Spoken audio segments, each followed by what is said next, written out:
নমস্কার বন্ধুরা, রুনিয়ের মম কিচেনে আপনাদের স্বাগত। আশা করি সবাই ভালো আছেন। আজ আমি আপনাদের সঙ্গে শেয়ার করব সর্ষে পোস্ত দিয়ে ওলকপির তরকারির একটি রেসিপি।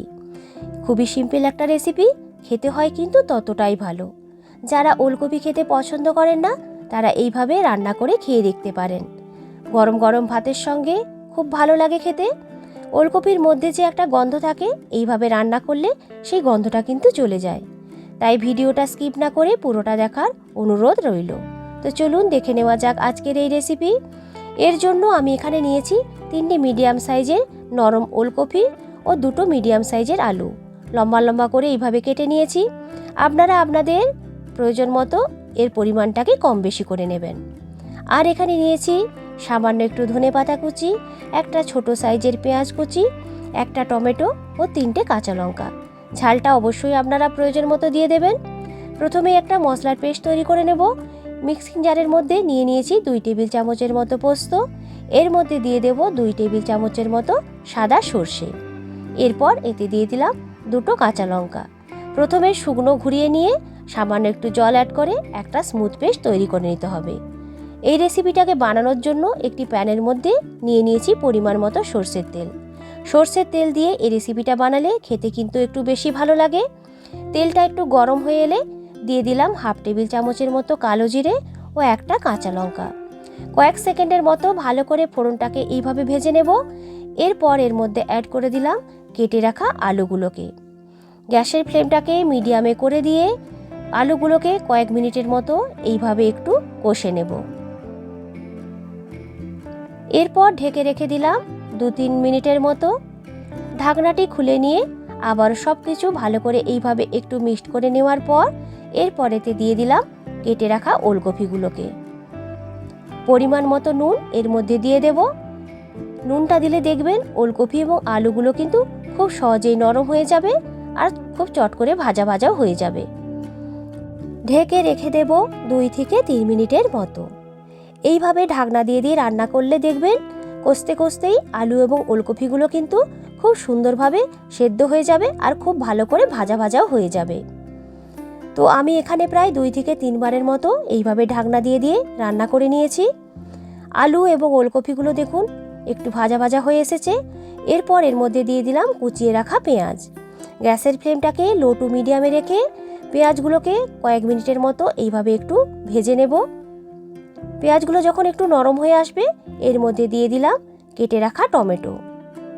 সমস্ত কিছুকে ভালো করে মিক্সড করে আরও কিছুটা সময় ভেজে নেওয়ার পর ঢেকে রেখে দেব মিনিট 2-এর মতো। তো দেখুন আলু ওলকপিগুলো কিন্তু ভাজা ভাজা হয়ে এসেছে। টমেটো এবং পেঁয়াজগুলোও কিন্তু নরম হয়ে গেছে। এই সময় এর মধ্যে দিয়ে দিতে হবে সর্ষে এবং পোস্তর পেস্টটাকে। মিক্সির জারটা ধুয়ে সামান্য একটু জল এর মধ্যে অ্যাড করে দেব। গ্যাসের ফ্লেমটাকে কিন্তু এখানে একদম লো করে দিতে হবে। সমস্ত কিছুকে ভালো করে মিক্সড করে নিয়ে একটু ভাজা ভাজা করে নেব।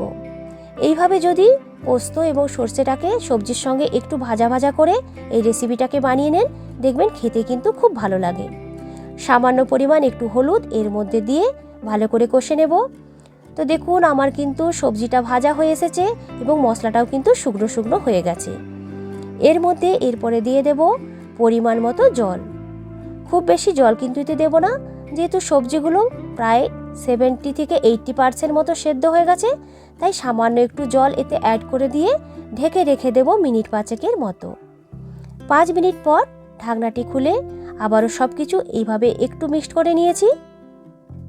ওপর থেকে দিয়ে দিলাম সামান্য একটু ধনেপাতা কুচি ও কাঁচা লঙ্কা। এই রেসিপিটা কিন্তু একটু শুকনো শুকনো খেতেই ভাল লাগে, তাই জলটাকে কিন্তু পুরো শুকনো করে নিতে হবে। তো দেখুন জলটা কিন্তু প্রায় শুকনো হয়ে এসেছে। নামানোর ঠিক আগে উপরে দিয়ে দিলাম 1 টেবিল চামচের মতো সর্ষের তেল। এরপর গ্যাসের ফ্লেমটাকে একটু হাই করে দিয়ে ভালো করে এইভাবে নাড়াচাড়া করে এই তরকারিটাকে পুরো কিন্তু শুকনো শুকনো করে নিতে হবে। তো দেখুন জলটা কিন্তু পুরো শুকনো হয়ে গেছে। এরপরে গ্যাসটাকে অফ করে দিয়ে ঢেকে রেখে দেব মিনিট 2-এর মতো। ঢাকনাটি খুললেই কিন্তু তৈরি হয়ে যাবে আজকের এই সর্ষে পোস্ত দিয়ে ওলকপির তরকারি। গরম গরম ভাতের সঙ্গে পরিবেশন করুন আজকের এই রেসিপি। তো বন্ধুরা, আজকের আমার এই রেসিপিটা আপনাদের কেমন লাগলো অবশ্যই কিন্তু আমাকে কমেন্ট করে জানাবেন।